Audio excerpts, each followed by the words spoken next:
Hello, everyone. Oh, my goodness. So great to see you all here. Hi, Perry. Oh, thank you. Thank you. Thank you very much. Yes, we're so excited to have you all here today for Democracy at Home. Thank you all for coming out to see Congresswoman Balint. We're so excited to have her out here in just a second. Before I begin, though, I just wanted to kind of talk a little bit about why we're here, what we're hoping to do here, because what else am I going to talk about, I guess? I think that it's really important for us to understand that as a college campus, sometimes we kind of fit ourselves into silos, and we try and kind of put our noses down and just focus on the work that we're doing, and we forget sometimes that we're a part of a much larger community. And so this event seeks to help remind us what it means to be a part of a larger community, be that the greater Castleton community, Rutland County, Vermont, the United States, the whole world. And so Democracy at Home hopefully is going to be an event that we continue to bring back to the Castleton campus, to Vermont State University, and allow our students to grow and shape the way we engage civically with the world around us. So we have worked really hard over the past year to collaborate with the 3 delegates that Vermont sends to Washington, D.C. And so you're going to hear today from not just Congresswoman Balint for the majority of the session, but we also have a message from Senator Welch and a message from Senator Sanders. And so I'm going to step back and allow you guys to hear a little bit from Senator Welch. Thank you very much. So it sounds like we're having a bit of technical difficulty getting that video up for you. So we're going to move along. We'll be right back with that. But we do have a special guest also from Senator Sanders' staff. And so he is going to come out here and share a message with us. So please welcome Ethan from Senator Sanders' staff.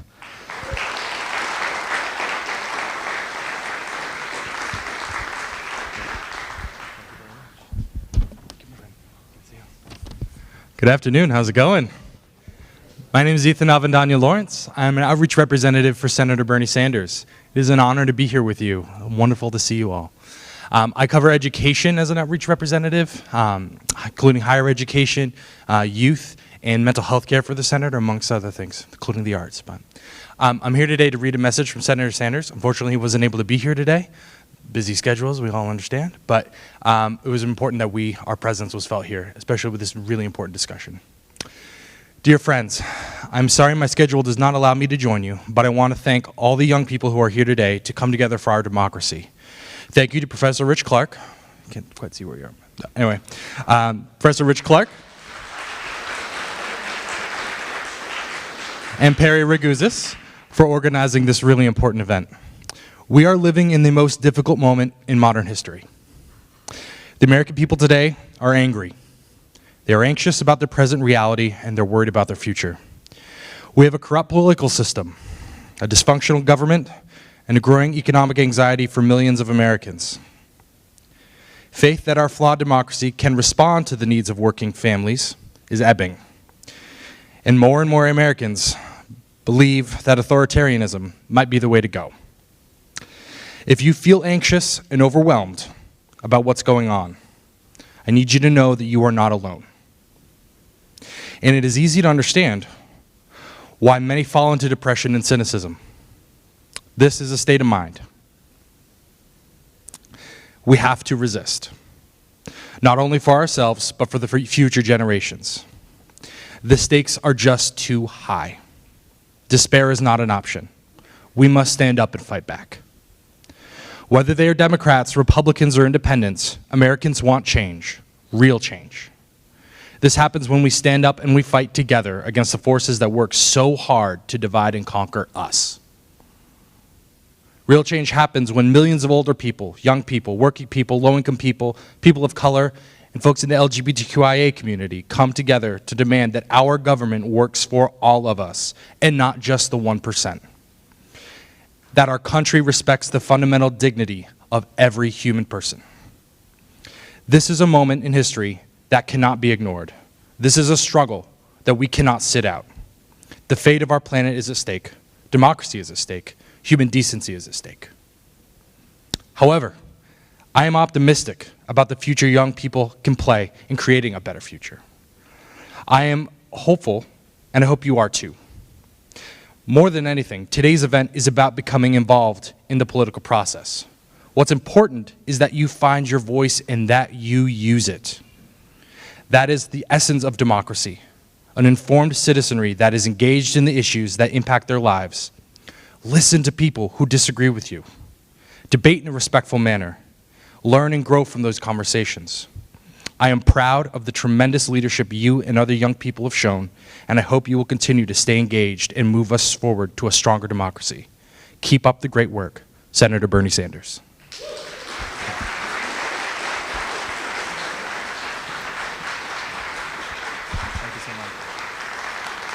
Great, thank you so much. So now, without further ado, a message from Senator Welch. Hi, it's Peter Welch. Rich and Perry, thanks so much for organizing this really important event. It's incredibly important for all of us to be engaged in the democratic process, but you got to get started young and make it a lifetime commitment. And I'm inspired by what I see in rural communities all around Vermont. You know, neighbors helping neighbors, people engaged in their local communities, facing challenges together.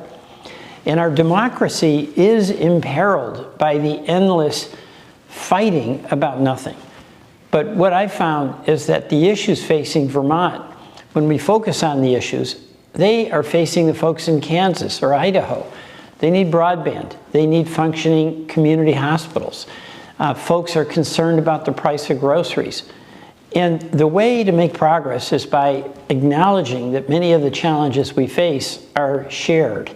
And we can preserve our democracy by what is happening in this room and its engagement on those things that matter to all of us. So keep up the great work. I look forward to seeing you in Vermont soon. Yes, thank you. Great. Well, it is that time now that we officially begin with the forum part of our forum. So I'm going to introduce three very incredible, hardworking student moderators who have made today possible. The first, Thomas Harris, who is the current Vice President of Community Relations within our student government.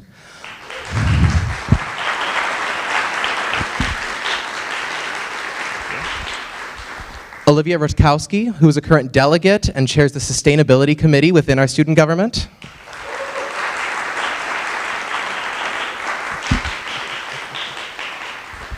And Keon Morgan, the president of the Castleton NAACP chapter and a delegate on our student government.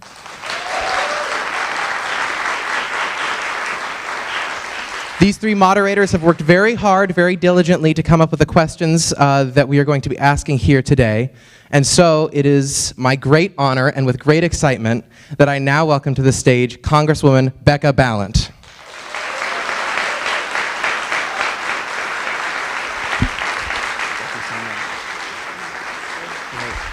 All righty, I'm turning it over now to Thomas Harris.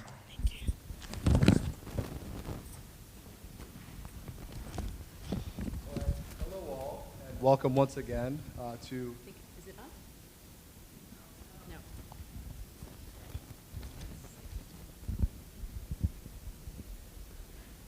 Hello? Check, check. Hello? Hello all, and welcome once again to Congresswoman Balint. Thank you so much for being here. And on behalf of the panelists, I would like to thank you all so much for joining us today as we have an extremely exciting conversation with Congresswoman Balint. And before we get started, I wanted to take a moment to set some ground rules for all of us. Please make sure that your phones are all silenced or turned off at this time. And we ask that audience members treat this forum with respect and decorum. Congresswoman Balint is our guest today, who has been incredibly accommodating to our requests and will be spending the next hour answering a litany of questions developed by students at this very campus. As mentioned earlier, we have selected 5 topics, with each topic being developed from the questions that you as students showed interest in. Each topic will be moderated by one of the 3 student panelists I am joined by. These topics will be Women Empowerment and Politics, moderated by our very own Keon Morgan, Vermont and the Climate Crisis, moderated by Olivia Rutkowski. Rural America in Vermont and Mental Health and Well-Being, both topics moderated by myself. And finally, Civic Engagement and the Health of Democracy, moderated by Keon Morgan. If at any point during today's event you have a question or concern that you would like to share with the event coordinators, please know that there are both representatives from our campus coordinators and Congresswoman Balint's office at the back of the theater. Please feel free to connect with them at any time so we can keep this event moving forward as smoothly as possible. Now, without further ado, I'm going to turn it over to Keon Morgan with our first set of questions. Thank you.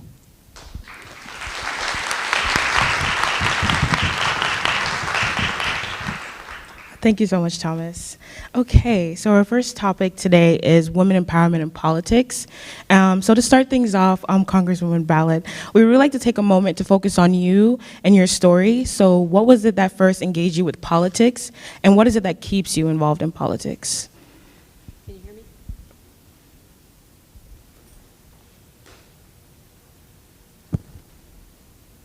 Can you hear me now? How about now? There we go. Well, let me just start by saying how exciting it is for me to be at a panel that was organized and run by students. I was at a panel a few weeks ago at Norwich that was also run by students, and they're some of the most fulfilling panels that I get to be on because the questions are so relevant to the here and now. So I just want to, again, thank you so much for inviting me. Thank you for setting this up. So I was one of those interesting young kids who was always interested in politics. I ran for class president in first grade and was elected. I don't know what my platform was. I have no idea if it's about hall passes or what. I was student government president in 8th grade and then again in 12th grade. I subscribed to lots of news magazines as a kid. It was a little bit of an odd duck. I just was always fascinated by it. And maybe there's some odd ducks out there like me who are also fascinated by it and really want to make a difference through politics. So that was me, that was my upbringing. But I had nobody in my family who had ever run for any kind of office. My dad was an immigrant, my mom was working class, and I just didn't see it as a real possibility for me. It seemed like a pipe dream.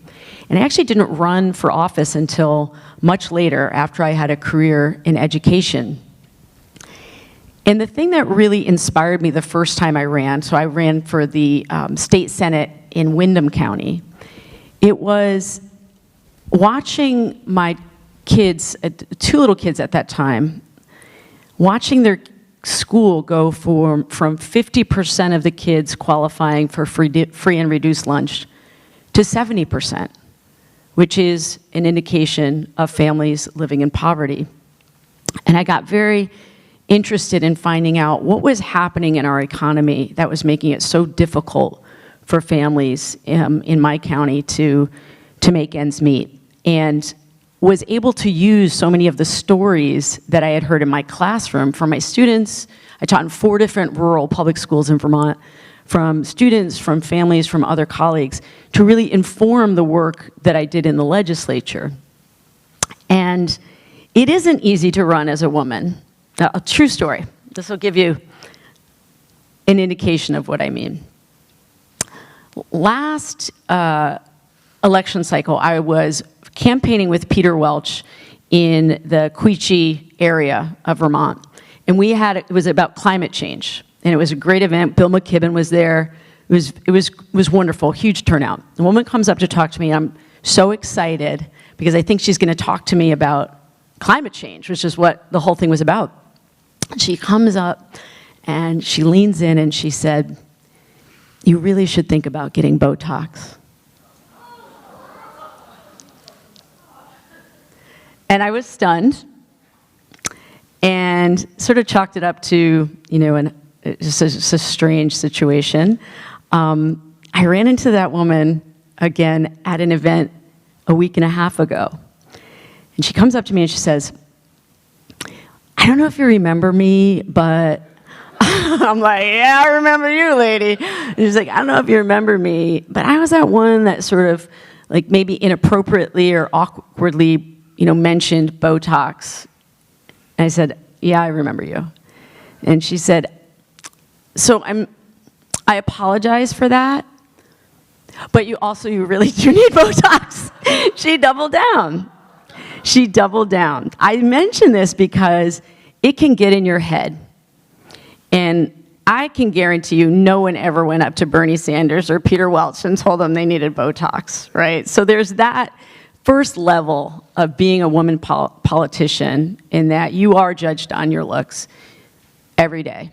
And it is an added layer of stress that we have to deal with. And if you are also, I'm a member of the LGBTQ community, that's another layer.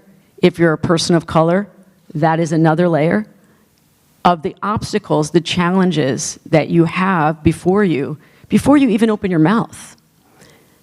So that's the hard part. The exciting part right now is there's a lot of change happening. This incoming freshman class in Congress, most people of color, most LGBTQ members, the most first Latina from the Midwest, the first immigrant queer person from California, so many of us, and I being the first woman and the first openly gay person to serve from Vermont. Thank you.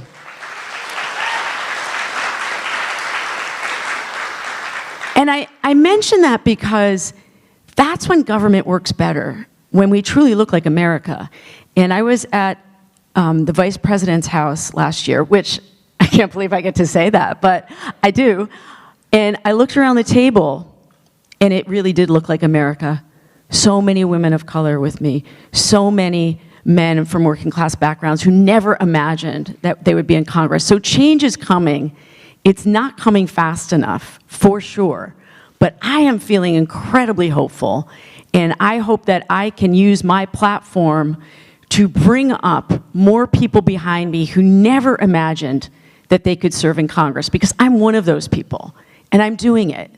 So if you have an inkling inside of you that you may want to run for office someday, please surround yourself with people who believe in you, and let's help make that possible. Yeah. Goes straight, oh, my apologies. Yeah. I think that actually goes straight right into our next question. So before we dive too deeply into this subject, we do want to touch on something that may seem trivial, but we believe is quite important. The term politics is often perceived as pejorative, which may alienate those who may be well-intentioned, competent individuals who would otherwise be excellent candidates for office. Do you see this? And if so, how have you challenged this perception? Oh, I love this question. Because I think you're right. I think many people hear the word politics and they're very turned off by it. And actually, I heard that on my first campaign. So to get on the ballot in Vermont, you have to get a certain number of signatures to register to be on the ballot. And I was shocked at the number of people in my community who said, oh, I don't do that. And I said, you don't do what? Like sign petitions, or like, what do you mean? Oh, I don't do politics. And I said, well, what does that mean to you? And they said, well, I feel like it's always about fighting. It's always about at this fevered pitch, this high conflict, and I don't want to be part of that. So that is true. Unfortunately, when we check out, we don't see that actually politics can be so much more than that. And I really see it as leadership more than I see it as politics. So I often will refer to myself not as a politician, but as a leader. And what I mean by leader is somebody who listens deeply to their community, who tries to help identify the ways in which we lift people up within our communities to together solve problems. And I think the idea around leadership and politics is changing. And I just want to recommend a book. This is what I do. I write a list of books that I want to tell people about. But this is one that has really shaped my understanding, my own understanding about leadership. It's called The Power Paradox. And it's by a researcher named Dr. Keltner, and he teaches at the University of California, Berkeley. And one of the things that he noticed was, in his research, the things that draw people to you as a leader are listening deeply, being compassionate, finding connection, showing humility. Those are the things that people are attracted to when they're looking for a candidate. The paradox is, what we've seen is as people get more power, they lose those qualities. And it's been documented in numerous studies. So the job that we have to do as leaders who are trying to do it differently is to continue to nurture those qualities, so as you get more influence, as you get more power within whatever organization you're in, whether it's politics or whether it is a nonprofit or whether it is a company that you're working in, as you get more leadership power, don't lose the qualities that instilled trust in the people around you. And so I'm really hoping to change the conversation about what authentic leadership looks like. And I'll give you an example. A couple years ago, when I was president of the Senate in Vermont, also first woman ever to be president of the Senate in Vermont, I've got to be much more outspoken about my own lifelong struggles with depression and anxiety. Because I didn't see it as a flaw. It is part of the human condition. Many of us wrestle with it all the time. And some old school politicians told me, you can't talk about that. That's going to ruin your career. People are not going to identify with you. It's going to be off-putting. And I knew intuitively that that was not true. And so I kept doing it anyway. And what happened is more and more people would come up to me at events and say, thank you for being more public, because I struggle from depression, or my husband does, or my child does. And it opened up this whole other avenue for me to connect with my constituents. And so that was one of those times when I was so glad I didn't listen to the advice that was given to me. But that can be a scary place to be, right? It can be a scary place to be. Thank you so much. So our last question in this section is, why was it, do you think, that Vermont was the last state to send a woman to Washington? And with this, why is it that gender matters in politics, and what parts of your identity impact how you perceive your job as Vermont's sole representative in the House? Okay, so let's unpack each of those one at a time. We have been very well served at the congressional level by some wonderful members of Congress, many of whom I have been inspired by, mentored by, and we only get 3 members of Congress, right? We get 2 senators and 1 House member because of our population. And so just the sheer numbers game of it, we have only 3 spots, whereas if you're in California, I think they have 53 or 54 districts right now. And if you're in a larger state, obviously you have more opportunities. So there's just simply the structure of it. There are jobs that feed into becoming viable for statewide office. And for a long time, women in great numbers did not run for school board, did not run for select board, not well represented in the House and Senate here in Vermont. That has changed dramatically over time. And so I do think we're going to see many more women running statewide for Congress, for governor, lieutenant governor, treasurer, so forth. But it's important, we always say in politics, it's important to build the bench. And so to get that experience, both serving in local office, but also working on campaigns. And there may be people out there that are interested in politics from the other side, what we call the unofficial side, working on campaigns, helping to get people elected. We also have a shortage of women who work on campaigns. And so you learn a lot about being a candidate by watching how campaigns are run. So it's those challenges. I want to make sure I don't leave out. Can you rephrase a couple of the other ones? Because I'm going to go off on a tangent, which I want to do. Yeah, of course, no worries. So with this, why is it that gender matters in politics, and what parts of your identity impact how you perceive your job as Vermont's sole representative in the House? So there was a really amazing, and by amazing I mean horrifying, picture that was taken during the early days of the Trump administration. And it was a billed as sort of a networking event on women's health care. There was not a single woman in that room. Not a single woman talking about how we deal with breast cancer, how we deal with reproductive rights, how we deal with menopause, postpartum depression. Not a single woman. And that's a very stark example.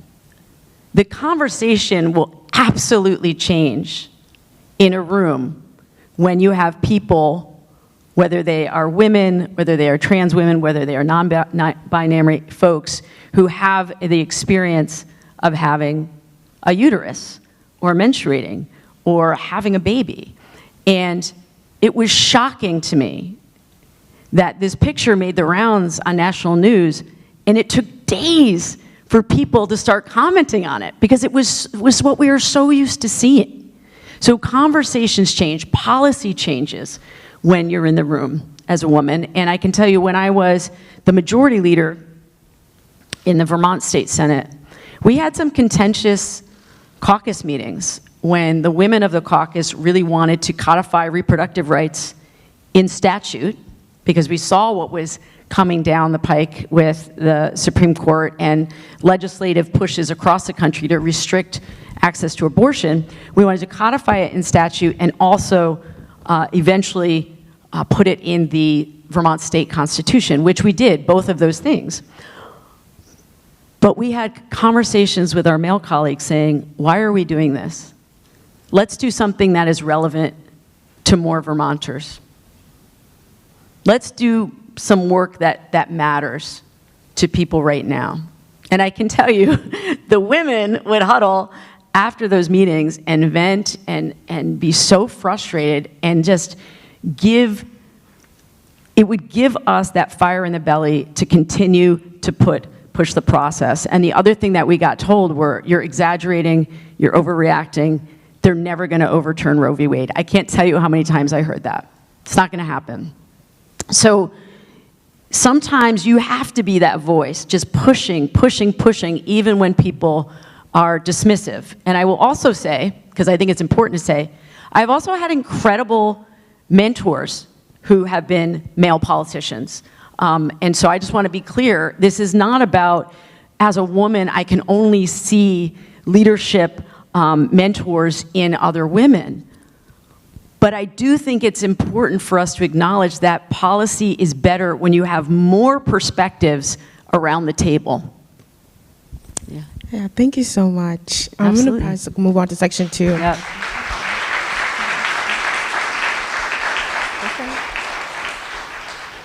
Okay, so we're going to move on to section 2 and pass it over to Olivia.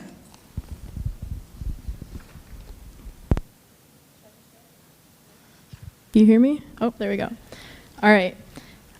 So, Congresswoman Balint, as a federal legislator, how do you believe we should be tackling an existential crisis that demands dramatic national mobilization to address consequences that will occur decades in the future, especially when continuing to deal with important day-to-day issues that tend to dominate national conversations? Yeah. So when we think about issues around climate change, which I know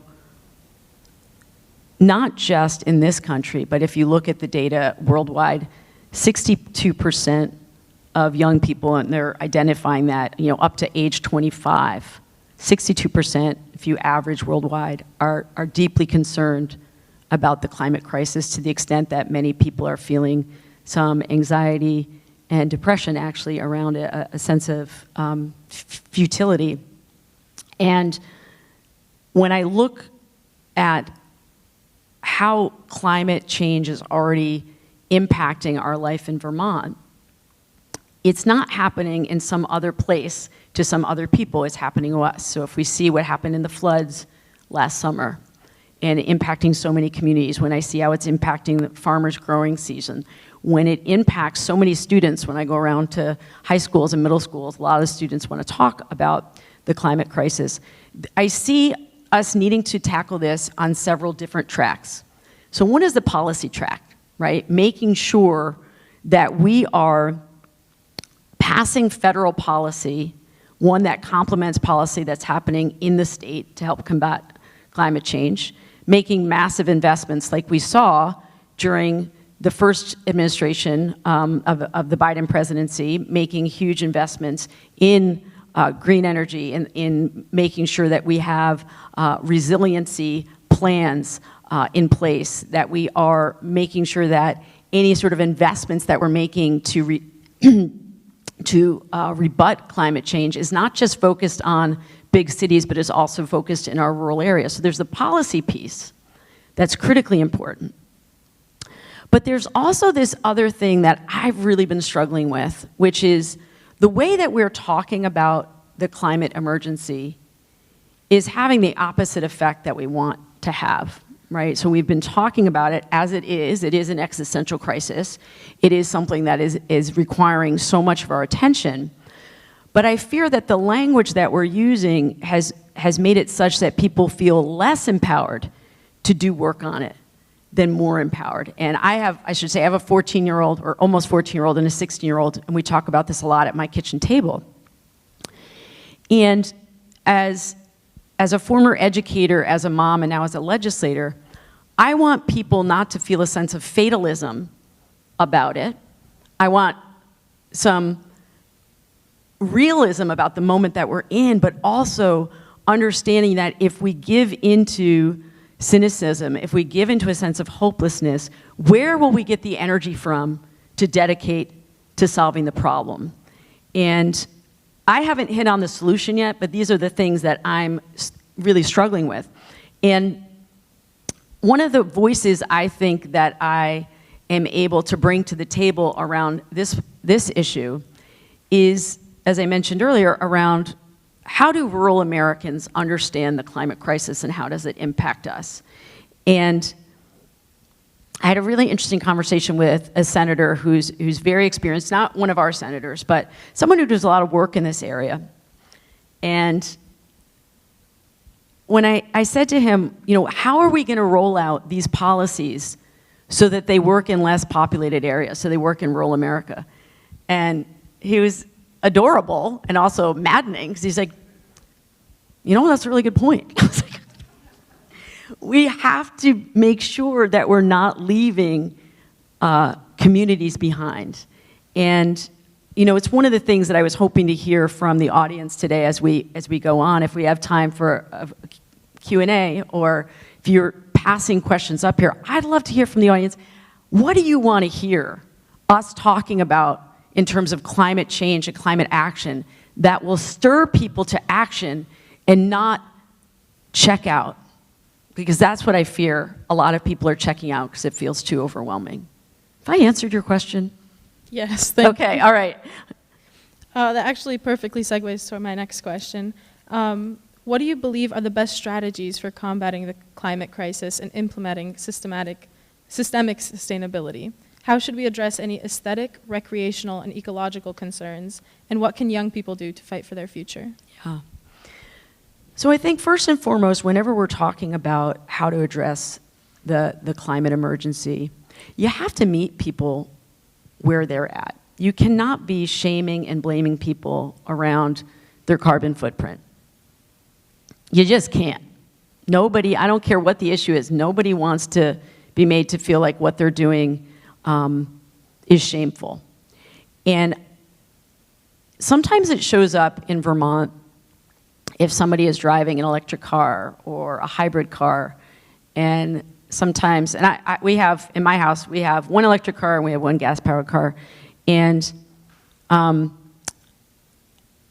we know that we are very fortunate that we have the finances to be able to afford an electric car. And I think there's not as much awareness as I want that it's not that people don't care to have their house insulated or to have better windows or solar panels or a hybrid vehicle. Most often they can't afford them.